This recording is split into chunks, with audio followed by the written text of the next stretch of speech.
Chers frères et sœurs, bonjour. En ce lundi, la 6e semaine de Pâques, je vous invite à prendre cette marche pour grimper un petit peu encore plus sur le toit de l'église. Vous voyez notre toit.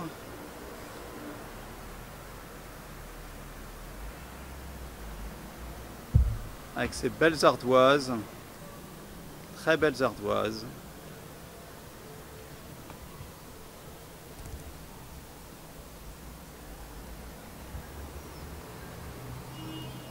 Mais c'est un autre voyage que nous sommes invités à faire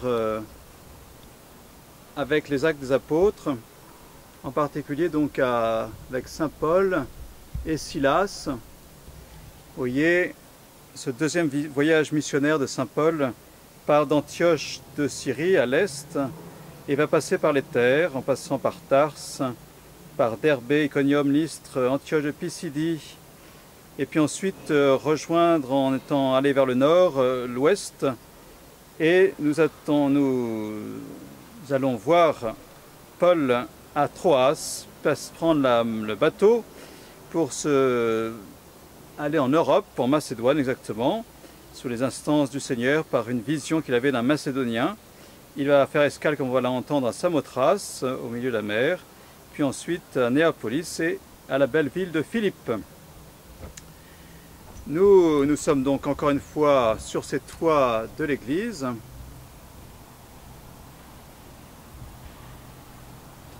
Vous avez au loin, dans le bâtiment brique, le presbytère avec sa terrasse, d'où plusieurs vidéos ont eu lieu.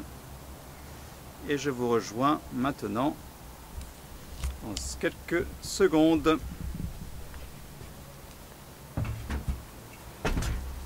Voilà, nous voilà donc, je pense que tout va bien, pour continuer notre lecture au chapitre 16, versets 11 à 15 des Actes des Apôtres. Avec Paul de Troas, nous avons gagné le large et filé tout droit sur l'île de Samothrace, puis le lendemain sur Néapolis et ensuite sur Philippe, qui est une cité du premier district de Macédoine et une colonie romaine. Nous avons passé un certain temps dans cette ville, et le jour du sabbat, nous en avons franchi la porte pour rejoindre le bord de la rivière, où nous puissions trouver un lieu de prière. Voilà, cette ville de Philippe est donc une colonie romaine, essentiellement avec des troupes d'Antoine qui ont colonisé ce lieu. Et on se pense bien qu'il y a surtout des Romains et pas trop donc de Juifs, à tel point qu'il n'y a pas de synagogue. Pour qu'il y ait une synagogue, il faut un certain nombre de personnes. Pour qu'il y ait une assemblée synagogale, il fallait qu'il y ait au moins 10 hommes. Et pour qu'il y ait donc un bâtiment, il fallait encore une assemblée plus grande. Et ici, dans la ville, apparemment, il n'y en a pas. C'est pas apparemment, c'est sûrement, il n'y en a pas. Puisque, au contraire, Paul sort de la ville et va donc au bord de la rivière, où il trouve un lieu de prière, en l'occurrence, puisque nous sommes assis, nous avons parlé aux femmes qui s'étaient réunies. Le mot de réuni ici, le verbe de réuni est significatif. Vous savez que synagogon, ça veut dire justement être ensemble, donc se rassembler là aussi. Et elles se sont donc réunies, mais non pas dans une synagogue, encore une fois, mais dans un centre, un lieu de prière, ou peut-être un petit oratoire, en tout cas, à la campagne. Nous sommes assis et nous avons parlé, dit saint Paul. Attention, là aussi, il faut un peu décoter le langage biblique. Être assis, c'est pour le temps de Jésus, la signification d'enseigner. On enseigne assis du temps de Jésus. Nous on fait les homélies debout, mais du temps de Jésus on enseigne assis.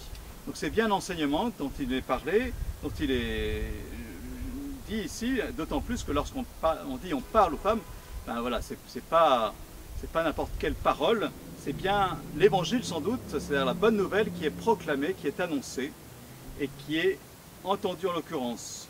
L'une d'elles, nommée Lydie, une négociante en étoffe de pourpre, originaire de la ville de Thyatire et qui adorait le Dieu unique, écoutez.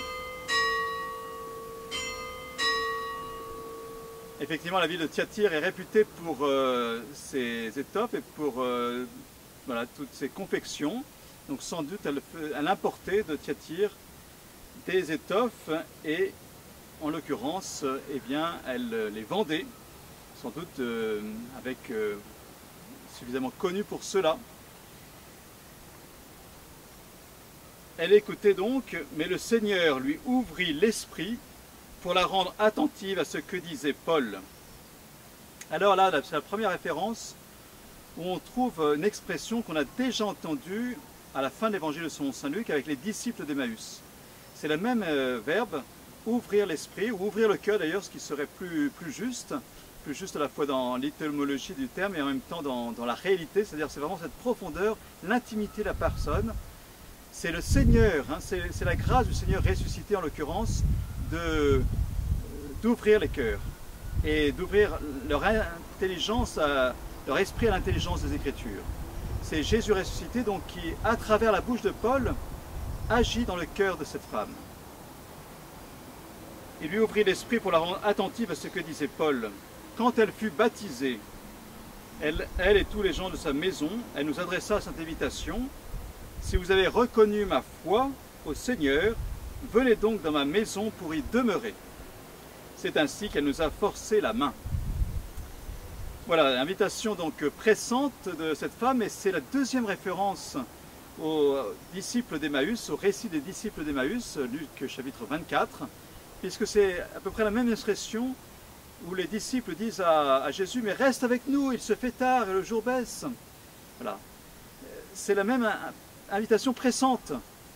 Et Jésus, bien sûr, s'est laissé faire, et en l'occurrence, Paul, Silas, s'est laissé faire. Vous vous rappelez que nous sommes toujours dans ce récit en nous. Peut-être que c'est justement Silas qui a raconté, c'est une des hypothèses des exégètes, Silas lui-même qui raconte cet épisode, et Luc donc reprend ce nous et ce récit qu'on retrouve encore 3 autres fois dans le troisième et quatrième voyage de Paul. Ici donc, elle accueille Paul qui se laisse faire, et elle accueille dans sa maison qui est dite 2 fois, sachant que le mot maison désigne aussi la famille. Hein. Vous savez qu'en hébreu, Beth comme dans Bethléem, la maison du pain, c'est aussi le terme qui désigne la famille. Donc sans doute cette femme était peut-être veuve, ou voilà, elle avait sans doute âme chargée d'âme, et toute sa maison, toute sa famille, donc en l'occurrence, se fait également baptiser. Mais elle habite dans sa maison au sens, ça veut dire, des murs de sa maison. Alors, c'est peut-être un petit clin d'œil pour nous qui avons peut-être vécu en famille ou dans nos maisons où nous étions seuls ou à plusieurs, et bien des temps de prière, des temps de rassemblement, dans ce temps qui était de confinement en partie, enfin complètement, et puis maintenant qui s'est un petit peu libéré, mais peut-être que nous avons découvert aussi cette prière ensemble. Je pense que je désire en tout cas du fond du cœur que ça ne se perde pas. Évidemment, j'espère de tout mon cœur aussi qu'il puisse y avoir des assemblées dans l'église Saint-Charles et ailleurs, partout dans le monde, mais ne perdons pas le trésor que peut-être certains ont pu découvrir à travers ces rencontres familiales, ces lectures de la parole de Dieu, c'est le fait de regarder des vidéos ou autres ensemble, d'avoir aidé les enfants à se préparer, à vivre leur catéchisme, tout ça, gardons-le en tout cas précieusement. Peut-être justement, ça c'est ce que j'ai beaucoup dans le cœur, le samedi soir lorsqu'on prépare la messe du dimanche, voilà, ou le vendredi, enfin au début du week-end, quelque part à un moment donné, au début d'un week-end comme on le dit maintenant, eh bien, gardons ça, cette petite liturgie familiale, cette liturgie domestique. C'est les églises domestiques, bien sûr l'église paroissiale, l'église diocésaine, l'église universelle, mais il y a les églises domestiques, les églises de maison, qui sont si importantes et que nous avons besoin non seulement de redécouvrir comme nous l'avons fait, mais aussi de persévérer dans cette grâce. Et justement l'expression d'église domestique, elle a été reprise et très largement diffusée par Saint Jean-Paul II, dont nous fêtons le centenaire de la naissance sur la terre. Voilà, et à cette occasion, vous savez que le pape François a fait un petit cadeau en l'honneur de Saint Jean-Paul II. Il a déclaré que Sainte Faustine, qui est sa compatriote par ailleurs, et qui a été canonisée par Jean-Paul II en l'an 2000, eh bien, soit désormais une mémoire obligatoire, c'est-à-dire que partout dans le monde, le 5 octobre, eh bien, nous la célébrerons avec joie, elle qui nous a diffusé la miséricorde de Jésus, voilà, à travers l'image de Jésus miséricordieux, à travers le chapelet de la miséricorde, à travers l'heure de la miséricorde, etc. Sainte Faustine sera désormais honorée partout dans le monde ce 5 octobre d'une manière vraiment universelle. Alors merci au pape François, merci à Saint Jean-Paul II, merci à Sainte Faustine et merci à vous de continuer à être cette église domestique, écoutant la parole du Seigneur et vous nourrissant ainsi. Je vous dis à demain, merci.